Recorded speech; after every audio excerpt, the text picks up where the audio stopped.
Top focus during this bulletin is going to be Donald Trump's third indictment. The former US president has been criminally indicted for trying to overturn the results of the 2020 US presidential election.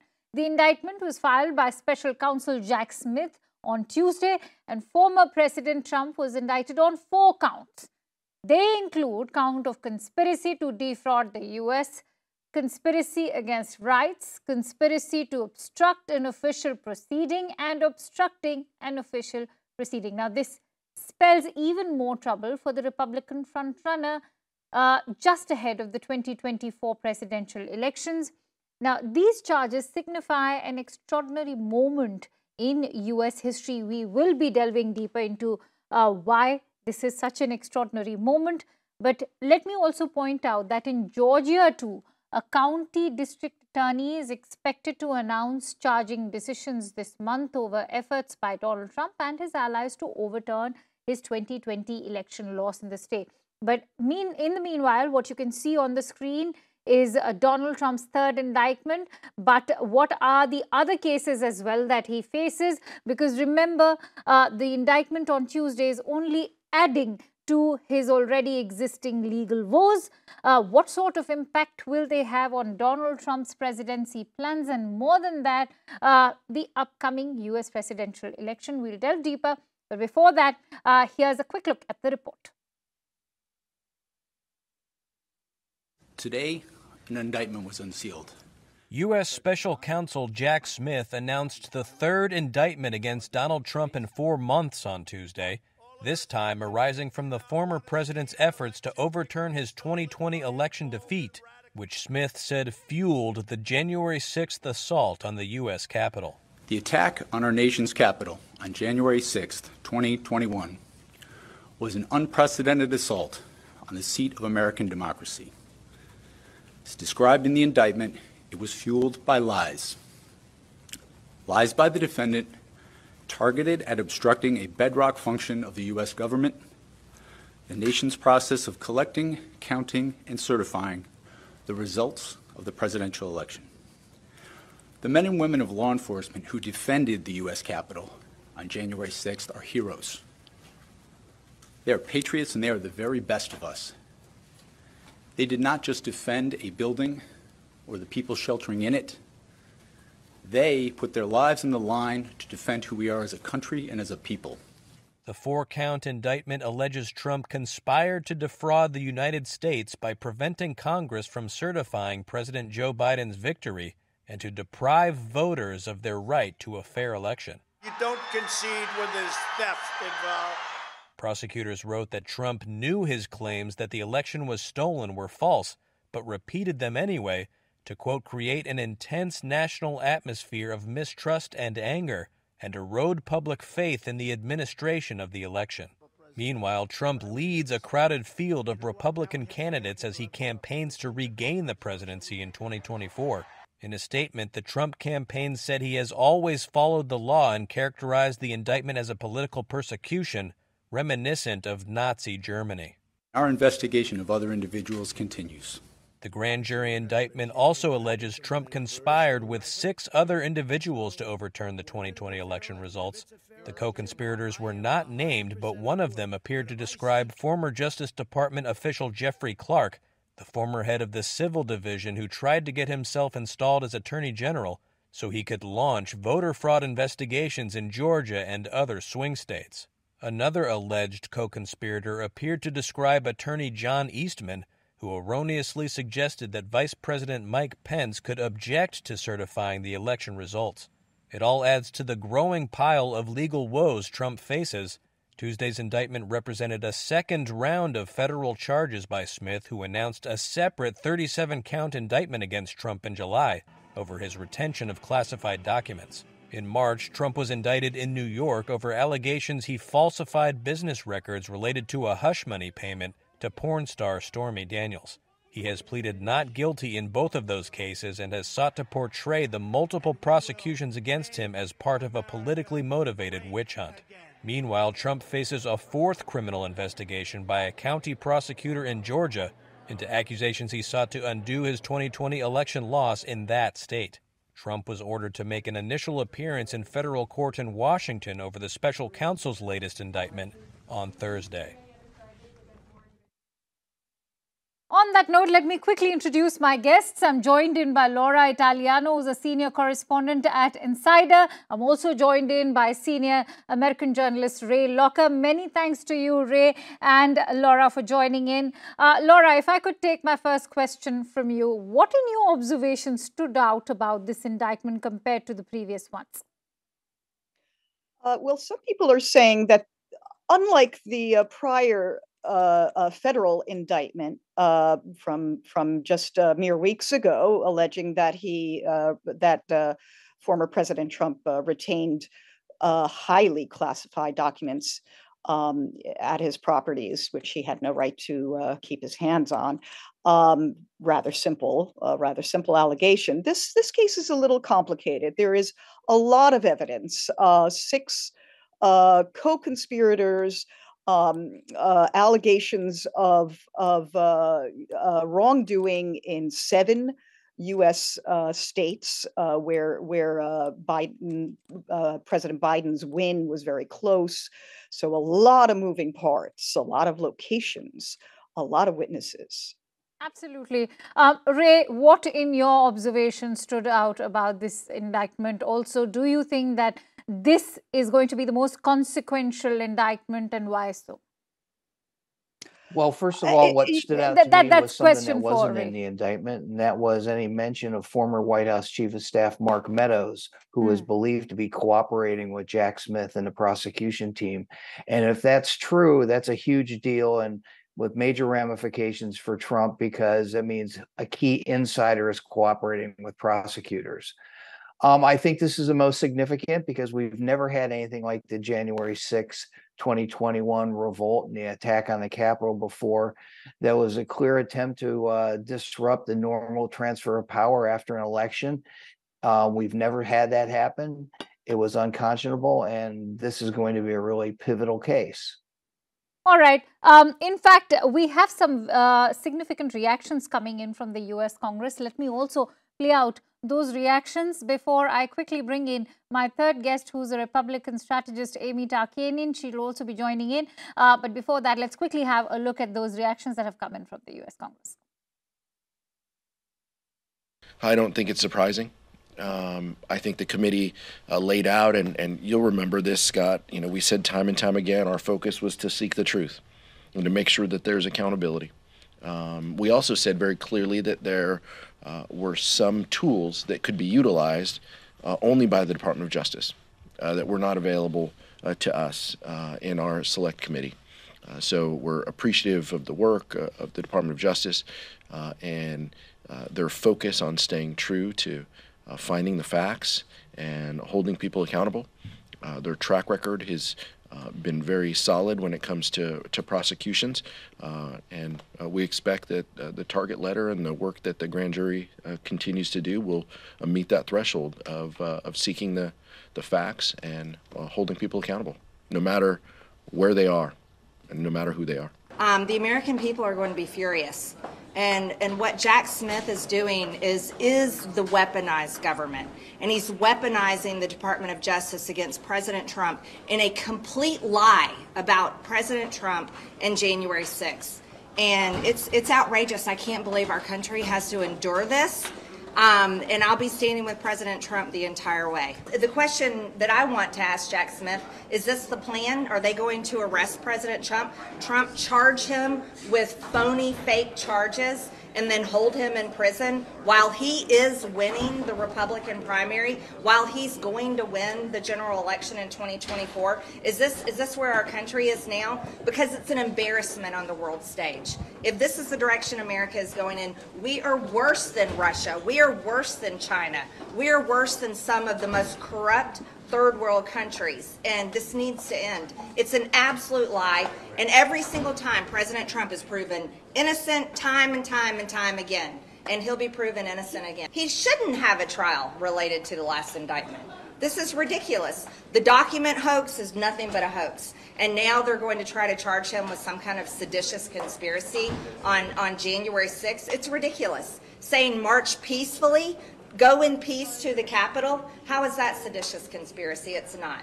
And there's nothing wrong with asking questions about elections. That is exactly what we should do. We should make sure that our elections are safe. We should make sure that we have election integrity. There's nothing wrong with saying, look into this. Was there election fraud? All right, let me quickly go across to Amy Tarkanian. Amy, I don't know if you could hear what Marjorie Taylor Greene had to say, but she's gone on to say that how is this, she's questioning how is this seditious conspiracy if Donald Trump was asking his supporters to march peacefully. First of all, was this even a peaceful march? But I want your reaction on whatever Marjorie Taylor Greene had to say with regards to Donald Trump's third indictment. Well, first of all, she's wrong. I'm from Nevada, and we unfortunately had the repercussions of Donald Trump's questioning of there being problems with our election process and systemic fraud.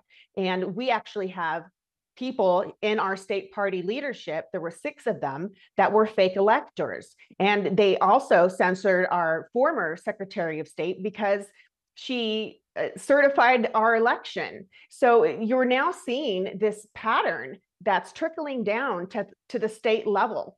And we also, in our last legislative session, we had to pass laws making it a felony to harass poll workers and election workers, because you have people who are angry, thinking that there is fraud, thinking that it is okay to misbehave and harass people, and it's unacceptable.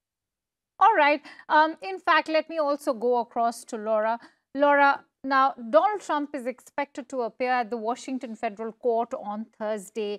What does one expect from the supporters this time round? I was present when he appeared in Manhattan in a state case, the state indictment, the one that was the first that he was hit with back in April for allegedly phonying up documents in connection with hush money payment to a porn star right before the 2016 election. And on that date, there were crowds. You know, there were a lot of crowds. It was Manhattan, which is very, very Democrat leaning and anti-Trump. So most of those in attendance were, happy, to be there, happy that Trump had been indicted. But DC, we might see a larger protest. We might see some people who are furious that Trump has been hauled in for yet another day before a judge. All right, Ray, we spoke about why this indictment could be so consequential and why it is so significant. But would this indictment also be harder to prove than the previous ones? Well, every case can be difficult. On the face of it, yeah, there are a lot more locations and people involved, so that's always raises questions. But I think, the indictment seems very thorough. We've heard a lot of these claims before. They've come up in the January 6th committee hearings. So a lot of this is information that people who have been following this case have heard. And these are skilled prosecutors whose job it is to put all these disparate pieces together into a cohesive narrative in front of a jury. And it's then the defense's job to pick that apart as best they can. And anything can happen in a trial. So while the indictment looks thorough, anything can happen. It's really hard to say. Ray, Laura and Amy, I'm going to request you to continue staying with me. Let me also play out some more reactions. Let's also bring in what the legal experts have to say about the legalities pertaining to this indictment before we continue with our discussion. Let's listen in. There's stuff in here that I know is untrue. I'm deeply disappointed. I thought I was dealing with professionals, and I am so disappointed. This Trump derangement syndrome takes away your ability to reason, and it takes away your ability to be honest. It's an illness.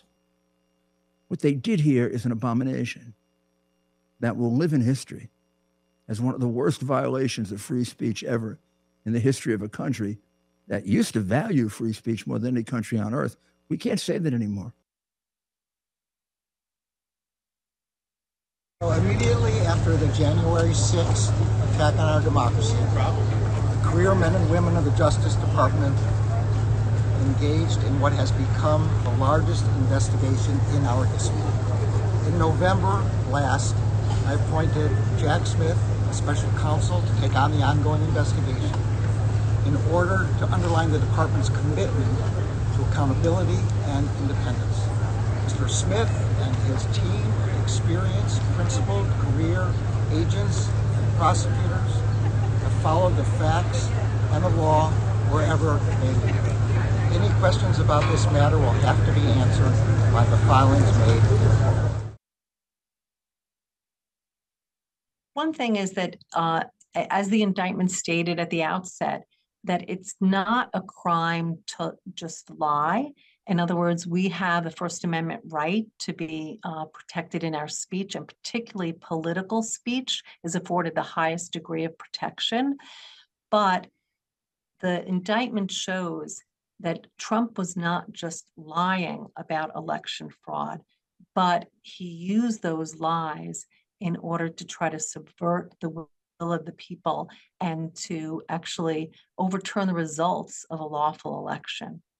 And so the indictment goes through in very painstaking detail how Trump was able to perpetuate this lie and knew indeed that it was a falsehood.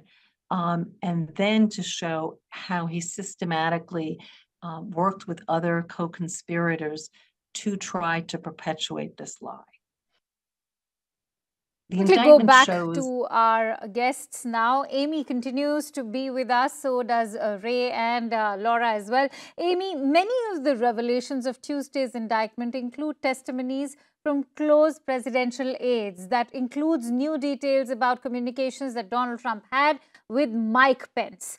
Trump told Pence multiple times in the days before 6th of January that he had the right to reject the 2020 election results. How do you assess the new details about Trump's efforts to strong-arm Mike Pence? Well, I'm not a fan of Vice President Mike Pence, but you feel bad for the guy because he was simply just doing his job.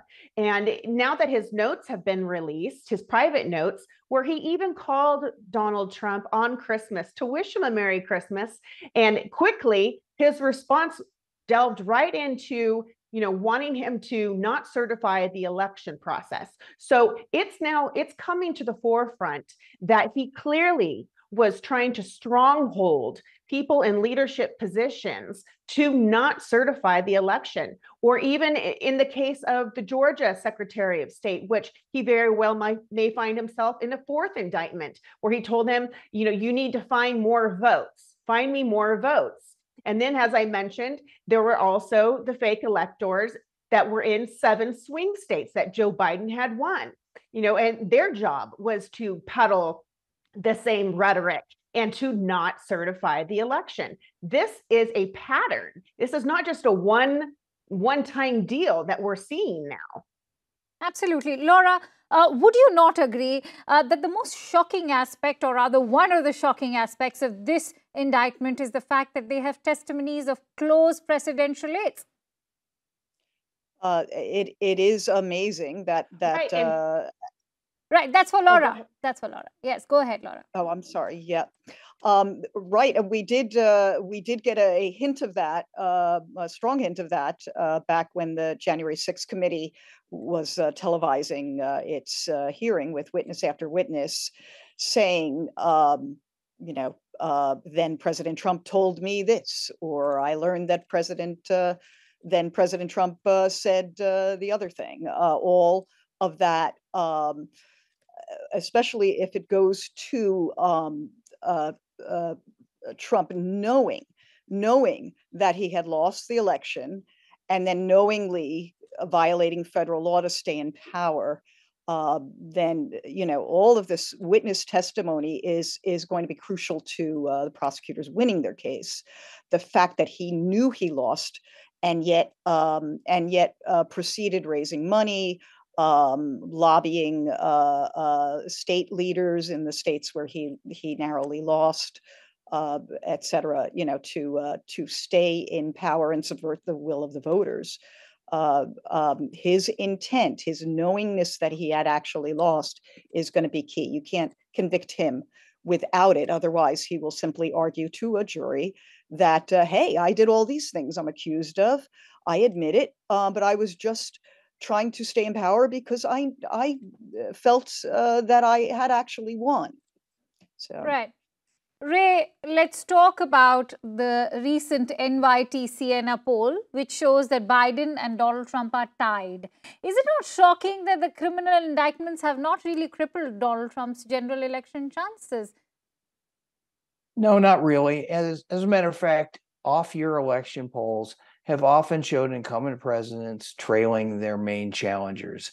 Look at a similar poll in 1983 showed Walter Mondale, the former vice president, beating Ronald Reagan for re-election, and Reagan ended up winning by 18 points the next year. We saw all through 1971, Edmund Muskie, senator of Maine, leading Richard Nixon in polls, and Nixon won by a huge mandate. So this happens. That doesn't surprise me that much. You would think, though, that with all these revelations and facts released about Trump, that he would be polling down in the low 20s. Unfortunately, American politics aren't like that anymore. So I'm not surprised by the New York Times poll, and somewhat surprised that Trump's not doing worse, but that's the way things are now. Right. In fact, let me close in with Amy's thoughts. Amy, what explains Donald Trump's chances? Is this also about Biden's little strength of his own? I think it's a combination. I think that we're now seeing an electorate that doesn't want either to be reelected. But unfortunately for Donald Trump, you have soft Democrats, moderate Republicans, and third-party people who do not like him at all. So he could win a primary. I don't see him winning a general. And I think he's got quite an uphill battle for the general. But, I think the fact that he does have such strong support still on the Republican side, it's because he's done an excellent job at creating victimhood. And so his famous line, is the one where he says, they're not coming after me, they're coming after you. I'm just standing in the way. So he's rallied up his base. He's stirred the pot of anger and frustration, and he's got a stronghold on them. Absolutely. I'm sure this indictment is also going to be a defining moment. Let's see how it plays out on Thursday. On that note, many thanks to you, Amy, Laura, and Ray, for joining in with your precious inputs. Thoroughly appreciate